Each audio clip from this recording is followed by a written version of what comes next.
جو لوگ یہ ڈگری کرنا چاہتے ہیں انٹرنیشنل ریلیشن شپس کی، آپ یہ بتائیے کہ ان کے پاس سکلز کون سے ہونے چاہیے؟ سکلز کی جہاں تک بات ہے نا، تو سکلز تو ایک ہمارے پاس تعلیم ہوتی ہے، ایک مہارت ہوتی ہے۔ آپ کی ایک ہابی ہونی چاہیے اور وہ ہے نیوز پیپرز کا مطالعہ کرنا۔ انسان کی انسٹنکٹ کے اندر ہے کہ وہ اپنے گرد و نواح میں ہونے والے واقعات کے اوپر نظر رکھنا چاہتا ہے، پوری نظر رکھنا چاہتا ہے۔ اب ہم جس دنیا میں زندہ ہے نا، انسان بھی ایک سوشل اینیمل ہے۔ دیکھیں بہت سارے لوگ نا کرنٹ افیئرز کو کنفیوز کر دیتے ہیں IR کے ساتھ۔ کرنٹ افیئر ایک بالکل ڈفرینٹ چیز ہے۔ انالیسس کی ایک مہارت آپ کے اندر ہونی چاہیے، اور تیسرے نمبر پہ آپ کے اندر کمیونیکیشن سکلز ہونی چاہیے۔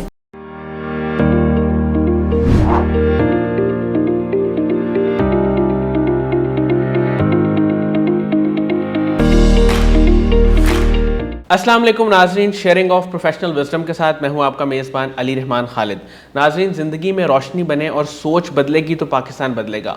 ہمارے ذہن میں اکثر یہ سوال پیدا ہوتا ہے کہ آج کل کے دور میں جہاں آرٹیفیشل انٹیلیجنس ہے اور ٹیکنالوجی دن بدن ایڈوانس ہوتی جا رہی ہے، وہاں کیا کوئی ایسی فیلڈ بھی ہے جس کا کوئی ہیومن ریسورس کے ساتھ تعلق ہو یا ریلیشن شپس کے ساتھ تعلق ہو، وہ چاہے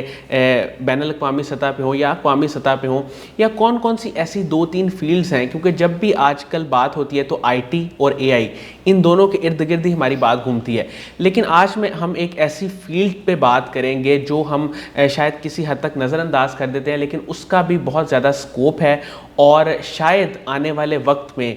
AI سے زیادہ اس کی اہمیت ہو، کیونکہ بہت سارے کام جو آرٹیفیشل انٹیلیجنس نہیں کر سکتی، لیکن آپ اپنے کنیکشن، لنکس اور ریلیشن شپ بلڈ کر کے وہ کام بھی کر سکتے ہیں۔ آج ہمارے ساتھ جو مہمان موجود ہیں، عرفان علی فانی صاحب، یہ UCP میں بطور استاد ابھی کئی برسوں سے کام کر رہے ہیں۔ اس کے ساتھ ساتھ یہ رائٹر ہیں، پوئٹ ہیں، اور کئی ڈومینز میں اپنا کام کر رہے ہیں۔ ہم ان سے جانیں گے کہ انٹرنیشنل ریلیشن شپ میں انہوں نے PhD کیوں کی، اور آنے والے وقت میں یہ کیا کیا فیوچر میں اچیو کرنا چاہتے ہیں۔ السلام علیکم عرفان علی صاحب، کیسے ہیں؟ وعلیکم السلام علی، کیسے ہیں آپ؟ ٹھیک ٹھاک الحمدللہ۔ سر، میں آغاز یہاں سے کروں گا کہ آپ نے میس کام پڑھا، اور میس کام کے بعد آپ نے اپنی فیلڈ تھوڑی سی چینج کی، اور آپ انٹرنیشنل ریلیشن شپ میں آپ نے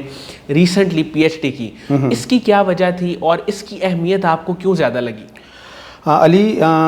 کیونکہ ہم جس ایرا میں زندہ ہیں نا، وہ ایک انٹر ڈسپلنری ایرا ہے۔ پوری دنیا کے اندر کسی ایک خاص ڈسپلن کو لے کے کبھی بھی آپ آگے نہیں بڑھ سکتے ہیں۔ دنیا اس وقت جو ہے وہ ملٹیپل سوشل سائنسز اور نیچرل سائنسز جو ہیں اس کے مرجر کی طرف جا رہی ہے۔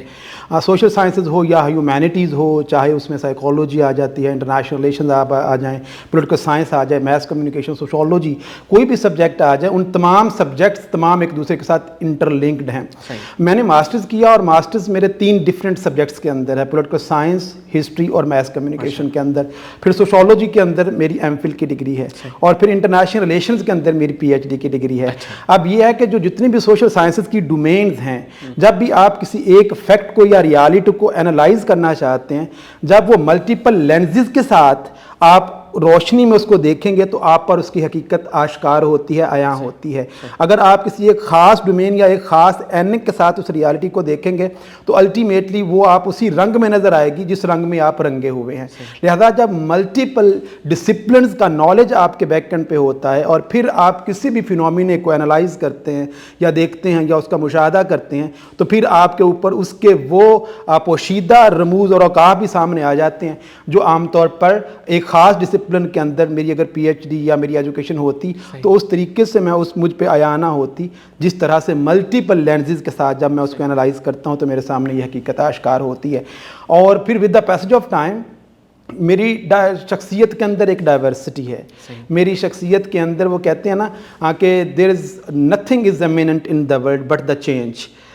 آپ جو کھڑا ہوا پانی ہوتا ہے وہ بھی ایک جگہ پہ بدبو دے جاتا ہے، جوہر میں کنورٹ ہو جاتا ہے۔ حرکت، تغیر، اقبال نے کہا تھا ثبات ایک تغیر کو ہے زمانے میں، تو جو change is imminent in the life۔ تو اس طریقے سے آہستہ آہستہ جب ایک ہیں سوشل سائنسز کی ڈومین میں ساری میری ڈگریز، اور لیکن پاکستان میں عام طور پہ نا اس چیز کو ڈسکرج کیا جاتا ہے، لیکن انٹرنیشنلی اس چیز کو بہت انکرج کیا جاتا ہے کہ جب آپ انٹر ڈسپلنری اپروچ کے تحت اپنی ایجوکیشن کو آگے لے کے چلتے ہیں۔ سر آئی آر کی اگر ہم اسپیسیفکلی تھوڑی سی بات کریں، کیونکہ اس فیلڈ میں آپ نے پی ایچ ڈی کی،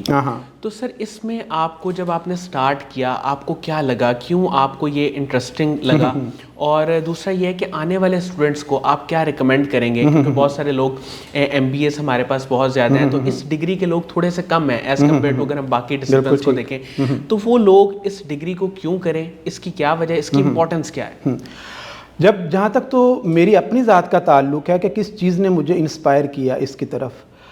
تو ہم جب بھی پیدا ہوتے ہیں، پیدا ہوتے ہوئے وہ کہتے ہیں کہ انسان کے اندر ایک خمیر ہوتا ہے، اور خمیر بیج کے اندر ہوتا ہے، اور باہر کے حالات اور واقعات جو ہوتے ہیں، اور اس بیج میں سے جو پھوٹنے والا ایک پودا ہوتا ہے، اس کو جب وہ ماحول ملتا ہے تو وہ تناور درخت بن جاتا ہے۔ سیم اسی طرح سے میں میتھس کو بھی پڑھا رہا تھا، آپ لوگ کو سائنس کو بھی پڑھا رہا تھا، تو گورنمنٹ سائنس کالج میں میں یہاں پہ وحدت روڈ پہ جو ہے وہاں پہ ٹیچنگ کرتا تھا، تو وہاں پہ مجھے انٹرنیشنل ریلیشن کا سبجیکٹ پڑھانے کا موقع ملا، تو اس کو پڑھاتے ہوئے مجھے وہ اتنا انٹرسٹنگ لگا کہ جیسے یہ میرے لیے بنا ہے، اگرچہ اس سے پہلے میں ملٹیپل سبجیکٹس پڑھا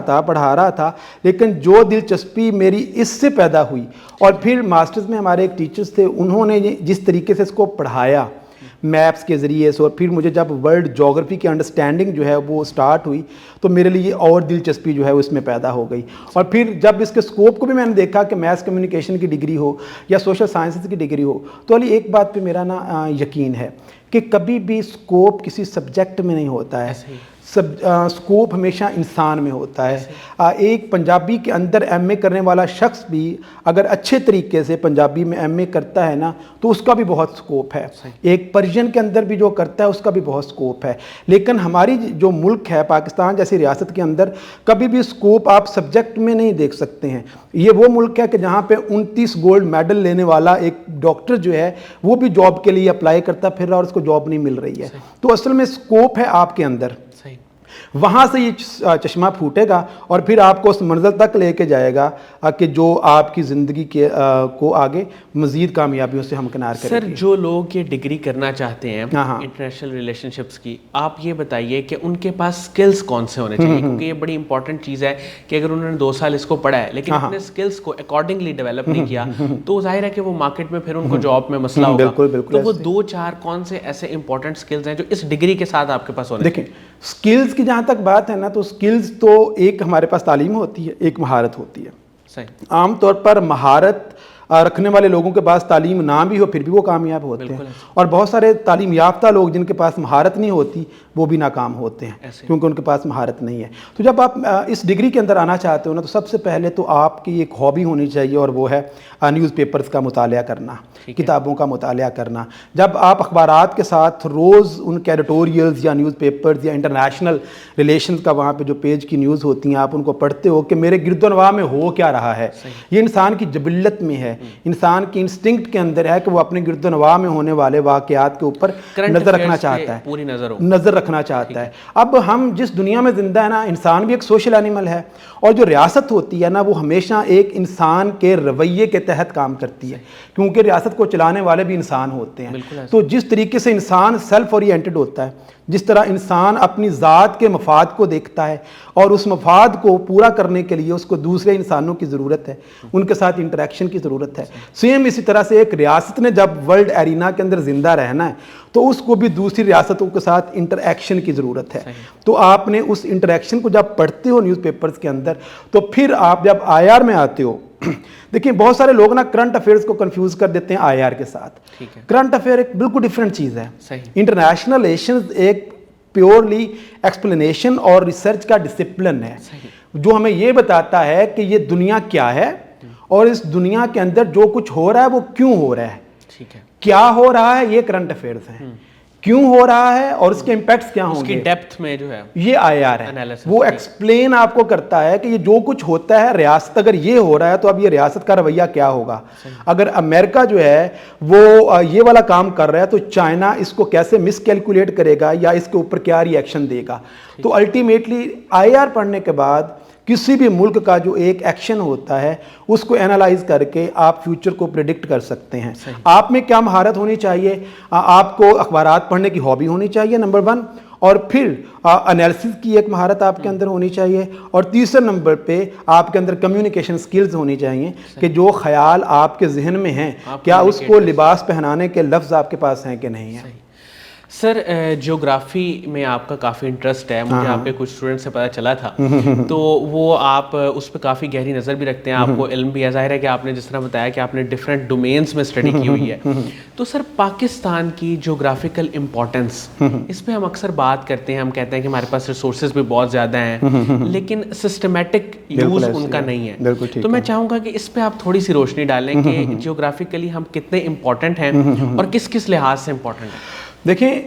وی all are the prisoners of geography, ہم جو پہنتے ہیں جیوگرافی ہمیں ڈکٹیٹ کرتی ہے، ہم جو کھاتے ہیں جیوگرافی ہمیں ڈکٹیٹ کرتی ہے۔ پاکستان کے اندر رہتے ہوئے ہمارا پہناوا، ہماری خوراک، ایون کہ ہمارے جوتے کو پہننے کا انداز، ہمارے کلر سکیم، ہر چیز جو ہوتی ہے وہ جیوگرافی کے ساتھ، کلائمیٹ کے ساتھ، ماحول کے ساتھ ڈائریکٹلی ایسوسیٹڈ ہوتی ہے۔ اچھا، اب پاکستان کو ہم بچپن سے مطالعہ پاکستان میں پڑھاتے ہیں بچوں کو کہ پاکستان جیوگرافیکلی اس کی امپورٹنس بہت زیادہ ہے، یہ سینٹرل ایشیا، مڈل ایسٹ کی ٹرانزیکشن ہے ایک طرح سے، کہ سینٹرل ایشیا کے تمام ریسورسز پاکستان سے ہوتے ہوئے مڈل ایسٹ تک جا سکتے ہیں اور مڈل ایسٹ کے سینٹرل ایشیا تک جا سکتے ہیں۔ ادھر سے ساری کی ساری ایسٹرن ورلڈ کے ساتھ آپ کنیکٹڈ ہو، ادھر آپ سینٹرل ایشیا جو رچ ریسورسز کا ایک ایریا ہے اس کے ساتھ ایسوسیٹڈ ہے۔ تو پاکستان اس جگہ پہ ہے جہاں پہ دو انرجی جو سب سے زیادہ بڑے علاقے ہیں دنیا کے، ان کو پاکستان کنیکٹ کر رہا ہے۔ اب بات یہ ہے کہ ہمارے پاس ریسورسز تو سارے ہیں، لیکن جتنی بھی اچھی گاڑی ہو، جتنی بھی قیمتی گاڑی ہو، اگر اس کو چلانے والا جو ہے وہ ماہر نہیں ہے تو وہ اس گاڑی کو کبھی کسی دیوار سے ٹکر دے کے، کبھی کسی درخت کو مار کے، یا کبھی دوسری گاڑی کے ساتھ ٹکرا کے اس کا بیڑا غرق کر دے گا۔ دنیا کے اندر بہت سارے ہمارے پاس ایسے، چائنا پاکستان سے 2 سال کے بعد آزاد ہوا تھا اور ان کہا جاتا تھا کہ یہ افیون کھانے والے لوگ ہیں اور وہ سب سے زیادہ سست اور کاہل لوگ ان کو کہا جاتا تھا، لیکن انہوں نے جب ان کو سربراہ اور ڈرائیور ایسا مل گیا اس گاڑی کو کہ جو اس کے منزل مقصود تک پہنچا سکتا تھا تو انہوں نے پہنچا دیا۔ ہمارے پاس اللہ کی دی ہوئی ہر چیز ہے، ہماری جو لینڈسکیپ ہے نا اس میں جیوگرافی کی جتنی بھی لینڈسکیپ میں فیچرز ہوتے ہیں، دنیا میں کچھ ممالک ایسے ہیں جو پہاڑوں پر مشتمل ہیں جیسے افغانستان، بہت سارے ایسے ہیں جو صرف صحراؤں پر مشتمل ہیں جیسے سہارن افریقن کنٹریز ہیں، بہت سارے ایسے ہیں جو صرف برف سے لپٹے ہوئے ہیں جو کہ آپ کے کینیڈا اور دوسرے آپ کے ویسٹرن کنٹریز ہیں۔ اب آپ پاکستان کو دیکھیے، پاکستان میں چاہے صحرا ہوں، چاہے دریا ہوں، چاہے جنگل ہوں،